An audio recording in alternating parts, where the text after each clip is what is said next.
রাজপথে আমার ভাইয়ের হত্যার প্রতিশোধ নেব। যদি অস্বাভাবিক আচরণ করেন, আবারও বলে দিচ্ছি, পুরো বাংলাদেশ আমরা অচল করে দেব।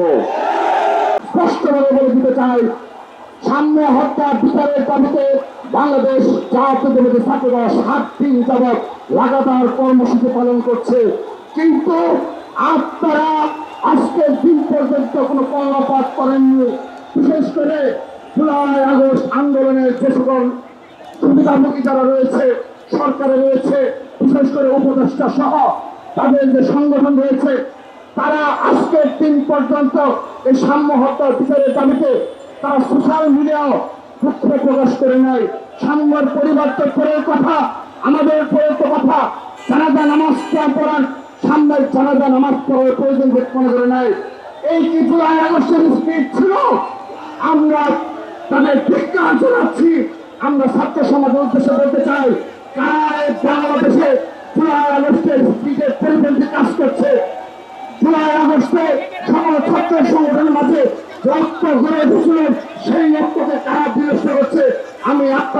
আমি সাধারণ শিক্ষার্থীদের উপর বিভাগের উপর দায়িত্ব দিলাম, আপনারা বিবেচনা করবেন এই জুলাই আগস্টের বৃহৎ রক্তকে কারা কাদের স্বার্থে বিনষ্ট করছে।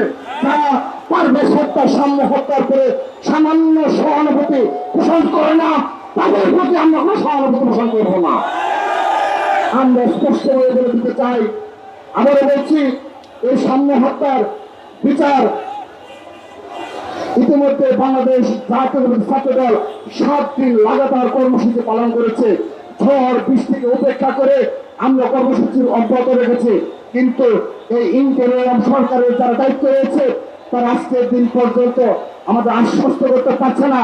শান্তর পরিবারের প্রতি কোনো সহানুভূতির কথা আমাদের সাথে কোনো যোগাযোগ করে না, এবং তারা এটি বলতে পারে ছাত্রদলের আগামীতেও কোনো কর্মীর গায়ে হাত উঠবে না, আমাদের সাথে কোনো প্রকার কোনো যোগাযোগ করে না।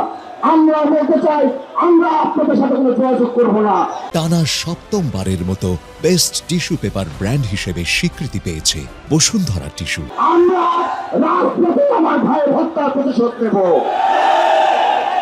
হত্যার বিচার না পাই, বাংলাদেশকে অচল করে দেবে বাংলাদেশ জাতীয় ছাত্রদল। স্পষ্টভাবে বলে দিচ্ছে, শুনে রাখুন, কান খুলে শুনে রাখুন ইন্টারিয়াম সরকার। আমরা 7 দিন একটানা কর্মসূচি পালনের পর আমরা আমাদের অবস্থান ব্যক্ত করছি। আমরা আবার আপনাদের সময় দিচ্ছি, অতি দ্রুততম সময়ে সামনের প্রকৃত খুনিদের খুঁজে বের করুন, নিরাপদ ক্যাম্পাস বিনির্মাণ করুন, সুষ্ঠু তদন্ত এবং সামনের পরিবারের প্রতি সহানুভূতি সহ আপনি স্বাভাবিক আচরণ করুন। যদি অস্বাভাবিক আচরণ করেন, আবারও বলে দিচ্ছি, পুরো বাংলাদেশ আমরা অচল করে দেব। সবাইকে হৃদয় থেকে কৃতজ্ঞতা জানিয়ে আমরা আজকে আশাবাদী হয়েছি, আমরা যদি আগামীতে কোন বৃহৎ কর্মসূচিতে যাই, ছাত্র দলের সকল পর্যায়ে নেতারা সমর্থন করবে।